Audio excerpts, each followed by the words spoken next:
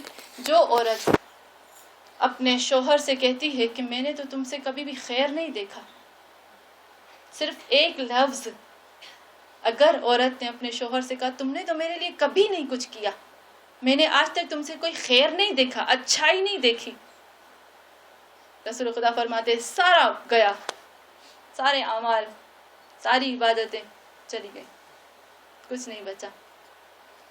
ہاں مومنات، یہ حقوق ہیں مرد کے، عورت کے۔ اس سے پہلے کہ ایک میاں بیوی آپس میں جوائنٹ ہونے جائیں، ان کے اوپر واجب ہے کہ اس قانون کو سیکھے، اللہ کے قانون کو سیکھ کر اس کے اندر قدم رکھے، کیونکہ یہ بہت بڑی چیز ہے، بہت بڑی چیز ہے۔ یہ خاندانوں کو، یہ نسلوں کو بناتی ہے، اور جتنی پاکیزہ نسلیں ہوں گی اتنا اسلام کے لیے، ہمارے نبی کے لیے، اللہ کے لیے فائدہ ہوگا۔ ہم دیکھتے ہیں کہ اس دنیا میں بہترین جو بیویاں، بہترین جو زوج تھے، ہم کہتے ہیں کہ ہمارے علی اور فاطمۃ الزہرا سے بڑھ کر کوئی نہیں۔ پھر ہم دیکھتے ہیں کہ امام حسین اور بی بی رباب سے بڑھ کر کوئی نہیں ہے، اور ہم دیکھتے ہیں کہ امام حسین علیہ السلام نے جتنی بیویاں کی، چاہے بی بی شہربانو ہو پاک اور پاکیزہ، چاہے بی بی ام لیلہ ہو پاک اور پاکیزہ، اور چاہے بی بی ام رباب ہو پاک اور پاکیزہ، اور ان میں سے پاک اور پاکیزہ اولادیں وجود میں آئی ہیں۔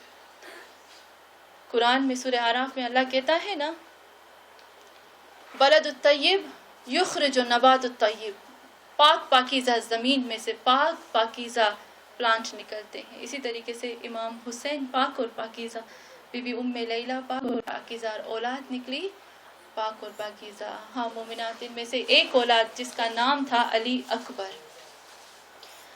حدیث میں ملتا ہے کہ جب علی اکبر علیہ السلام پیدا ہوئے، جب مولا اکبر پیدا ہوئے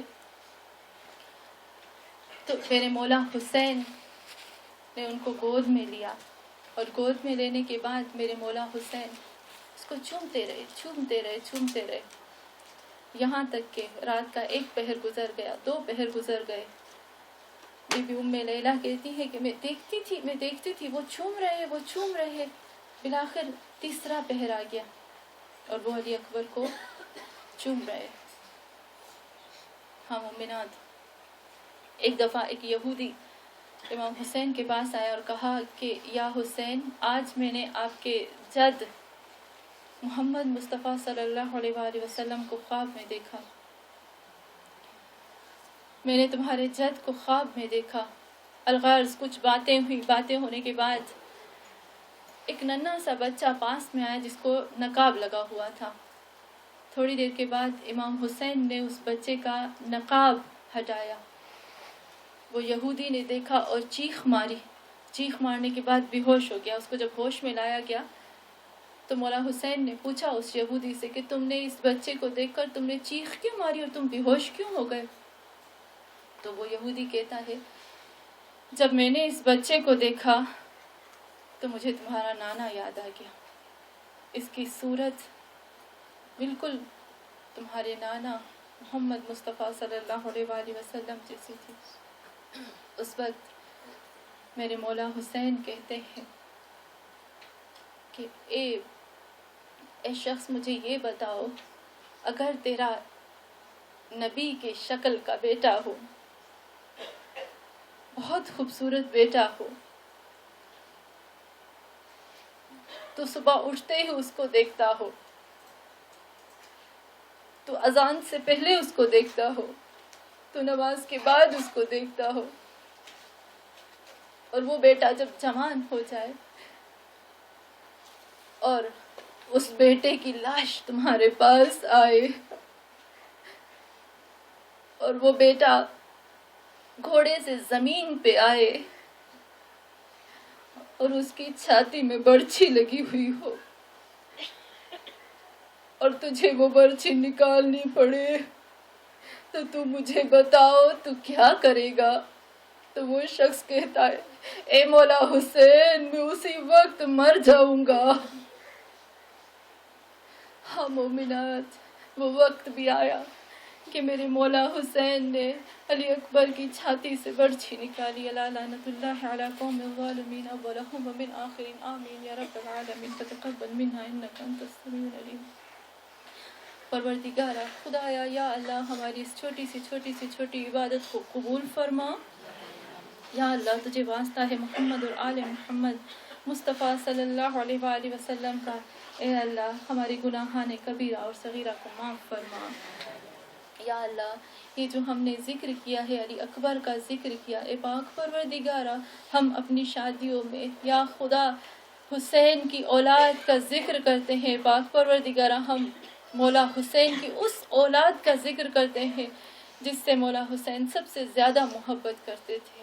اے اللہ، ہم اس ذکر کے صدقے میں، اس ذکر علی اکبر کا صدقہ دے کر تجھ سے یہی دعا کرتے ہیں کہ اے پاک پروردگارہ، یا اللہ، اے پاک پروردگارہ، اے اللہ، یہ جو شادی ہونے جا رہی ہے خدایا علی اکبر کے صدقے میں، اس محبت کے صدقے میں جو امام حسین علی اکبر کے ساتھ کرتے تھے، اے اللہ اس شادی کو کامیابی عطا فرما۔ خدایا یہ جو نیا جوڑا جا رہا ہے زمین پر، اے اللہ پاکیزگی کے ساتھ اس زمین پر اپنی دنیا بسانے جا رہا ہے، اے خدا تجھے واسطہ ہے بی بی خدیجہ اور رسول خدا کی محبت کا، تجھے واسطہ ہے علی و فاطمۃ الزہرا کی محبت کا، خدایا ان کے بیچ میں محبت قائم فرما۔ خدایا خدایا خدایا خدایا تجھ سے یہی دعا کرتے ہیں کہ اللہ تجھے محمد اور آل محمد کا واسطہ ہے، خدایا تجھے تمام مخلوقات کا واسطہ ہے، ان کو بہترین پاک اور پاکیزہ اولاد عطا فرما جو امام زمان علیہ السلام کا سپاہی بن سکے۔ خدایا خدایا آخر میں ہم تجھ سے یہی دعا کرتے ہیں کہ خدایا تو کہتا ہے نا کہ جب بھی عقد ہونے جاتا ہے، جو مجلس برپا ہوتی ہے زوجیت کے لیے، وہاں پر میرے فرشتے ہوتے ہیں، وہاں پر دعائیں قبول ہوتی ہیں۔ خدایا ہم سب مائیں بہنیں یہاں مل کر تجھ سے دعا کرتے کہ خدایا جو اپنے گھروں کے لیے پریشان ہے، اپنے شوہروں کے لیے پریشان ہے، اپنی اولادوں کے لیے پریشان ہے، خدایا ہم سب کی پریشانی کو دور فرما۔ یا اللہ ہمارے امام مہدی آخر زمان کا ظہور جلد از جلد فرما۔